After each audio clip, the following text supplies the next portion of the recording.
Hello friends, welcome to the Chitra science hub. आज हम नाइट्रीन्स के बारे में डिस्कस करेंगे।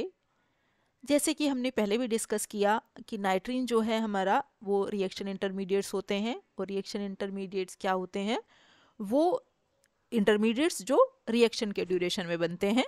तो नाइट्रीन हमारा एक रिएक्शन इंटरमीडिएट्स है। हमारी प्रीवियस वीडियोस में हमने और भी रिएक्शन इंटरमीडिएट्स डिस्कस किए, जैसे free radicals, carbocations, कार्बेनियंस, नाइट्रीन्स, कार्बिन sorry.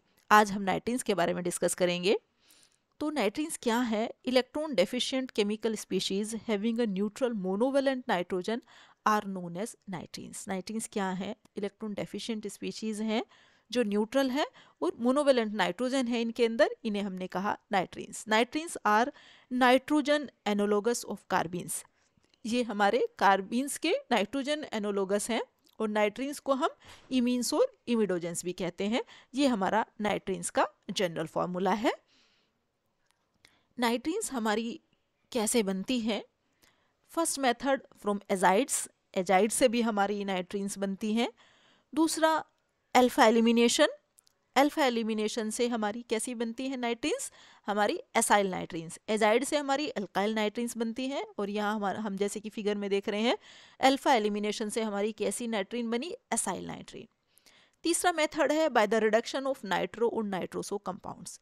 Nitro nitroso compounds के रिडक्शन से भी हम नाइट्रीन्स बना सकते हैं।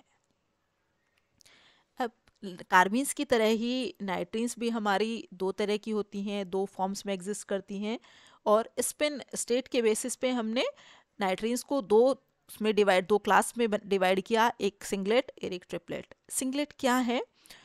जो है हमारी सिंगलेट वो जिसमें हमारा अनशेड इलेक्ट्रॉन पेयर आपका पेयर्ड रह जाता है, तो आपका सिंगलेट है। और वो आपका अनपेयर्ड है तो ट्रिपलेट है। कार्बीन्स की तरह से ही है ये भी हमारा।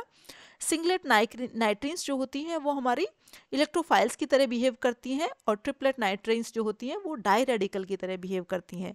लेकिन नाइट्रीन्स जो है हमारी जनरली ट्रिपलेट स्टेट में ही एग्जिस्ट करती हैं, सिंगलेट स्टेट में कम एग्जिस्ट करती हैं।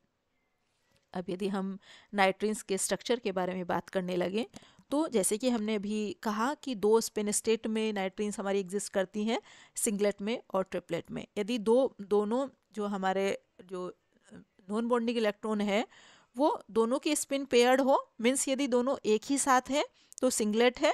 और यदि दोनों बॉन्डिंग इलेक्ट्रॉन्स जो हैं उनके स्पिन पैरेलल हो, मीन्स अलग अलग ऑर्बिटल में हो, तो उन्हें हमने कहा ट्रिपलेट। जैसे कि हम सिंगलेट में देख रहे हैं, यहाँ ये हमारा जो नॉन बॉन्डिंग इलेक्ट्रॉन पेयर जो है वो एक ही ऑर्बिटल में है और यहाँ हमारा ये अलग अलग ऑर्बिटल में है। तो यदि वो हमारी स्पिन पेयर्ड है तो सिंगलेट है, और वो हमारी यदि स्पिन अनपेयर्ड है तो हमारा वो ट्रिपलेट है। जो नाइट्रोजन एटम है वो जो सिंगलेट स्टेट में, तो उसका हाइब्रिडाइज उसका जनरली sp2 हाइब्रिडाइज होता है, और ट्रिपलेट स्टेट में वो हमारा sp हाइब्रिडाइज होता है। अब यदि हम स्टेबिलिटी की बात करने लगे, तो triplet nitrenes are more stable than singlet nitrenes. Carbenes की तरह ही हमारी जो है ट्रिपलेट नाइट्रीन्स जो है वो सिंगलेट के कंपैरिजन में हमारी ज़्यादा स्टेबल है। The energy difference between the singlet and triplet state is usually much larger for nitrines than for carbines. यदि हम कार्बीन्स से कंपेयर करने लगे तो नाइट्रीन्स में जो दोनों के बीच का सिंगलेट और ट्रिपलेट के बीच में जो एनर्जी डिफरेंस है वो बहुत ज़्यादा है। वो क्यों है? The energy difference is due to electronegativity difference in carbon and nitrogen. जो एनर्जी का डिफरेंस है वो इतना ज़्यादा क्यों है आपकी नाइट्रीन्स में? चूँकि कार्बन और नाइट्रोजन की इलेक्ट्रोनेगेटिविटी में बहुत डिफरेंस है, इस वजह से दोनों के बीच का जो एनर्जी डिफरेंस है वो बहुत ज़्यादा हाई है। Nitrogen is more electronegative than carbon. जो नाइट्रोजन है हमारा वो कार्बन के कंपैरिजन में ज़्यादा इलेक्ट्रोनेगेटिव है, तो इस वजह से वो इलेक्ट्रॉन को ज़्यादा स्ट्रांगली होल्ड अप कर पाएगा। तो इस वजह से जो है ज़्यादा स्ट्रांगली होल्ड अप करने की वजह से जो है एनर्जी कम होगी और हेंस इंक्रीज स्टेबिलिटी, और स्टेबिलिटी हमारी हाई हो जाती है। तो इनके बीच में जो है हमारा सिंगलेट और ट्रिपलेट में यदि हम कंपेयर करने लगे तो इनके बीच में एनर्जी का डिफरेंस कार्बीन्स के कंपैरिजन में इनमें ज़्यादा होता है। और हमारी जो ट्रिपलेट नाइट्रीन्स है वो भी हमारी सिंगलेट के कंपैरिजन में ज़्यादा स्टेबल है। अब यदि हम नाइट्रीन्स के रिएक्शंस के बारे में बात करने लगे, तो ये हमारे साइक्लो एडिशन रिएक्शन शो करते हैं। साइक्लो एडिशन रिएक्शंस जैसे कि हमने कार्बीन्स में भी डिस्कस किया था कि जो है एल्कीन्स के अलोंग ये आपके ऐड हो जाते हैं, और एल्कीन्स जो है हमारी न्यूक्लियोफिलिक हैं और नाइट्रीन्स क्या है, इलेक्ट्रोफाइल्स हैं। तो इस वजह से इनके बीच में एडिशन रिएक्शन हो जाता है। स्टीरियोकेमिस्ट्री जो प्रोडक्ट की है वो किस चीज़ के ऊपर डिपेंड करेगी, नाइट्रीन की स्पिन स्टेट कैसी है। जैसे कि हमने कार्बीन्स में भी डिस्कस किया था कि जो ट्रिपलेट होती है उससे हमारी दोनों तरह की प्रोडक्ट बन जाती है।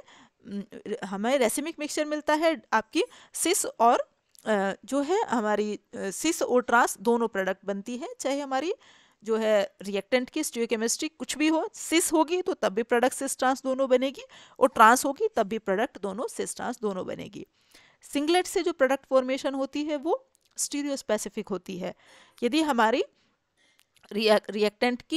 रिएक्टेंट हमारा सिस फॉर्म में है तो प्रोडक्ट की स्टीरियोकेमिस्ट्री भी आपकी क्या होगी, सिस ही होगी। तो मीन्स स्टीरियो सेलेक्टिव प्रोडक्ट बनती है हमारी सिंगलेट के केस में, और ट्रिपलेट के केस में हमारी दोनों तरह की प्रोडक्ट बनती है। तो इस वजह से जो प्रोडक्ट फॉर्मेशन है वो किसके ऊपर डिपेंड करेगी, स्पिन स्टेट के ऊपर। नाइट्रीन्स की स्पिन किस तरह की होगी, इस तरह की ही हमारी प्रोडक्ट बनेगी। दूसरा रिएक्शन है डायमराइजेशन का। नाइट्रीन्स भी कार्बीन्स की तरह डायमराइज हो जाती हैं और डाई इमाइड बनाती है। जैसे कि हमें ये फिगर में दिखाई दे रहा है कि दोनों नाइट्रीन्स जो है हमारी आपस में कंबाइन होकर क्या बना रही है, डाई इमाइड बना रही है। जो तीसरा रिएक्शन नाइट्रीन्स शो करते हैं वो है हमारे रीअरेंजमेंट रिएक्शन। नाइट्रीन्स रीअरेंज हो जाती हैं आइसोसाइनेट्स में। ये हमें फिगर में दिखाई दे रहा है। नाइट्रीन्स जो है हमारी किस में, आइसोसाइनेट में कन्वर्ट हो गई। तो जो नाइट्रीन्स है वो हमारा रीअरेंजमेंट के रिएक्शन भी शो करती हैं। ये था हमारा नाइट्रीन्स का टॉपिक। नेक्स्ट वीडियो में हम हमारा नेक्स्ट रिएक्शन इंटरमीडिएट एराइंस को डिस्कस करेंगे। Thank you.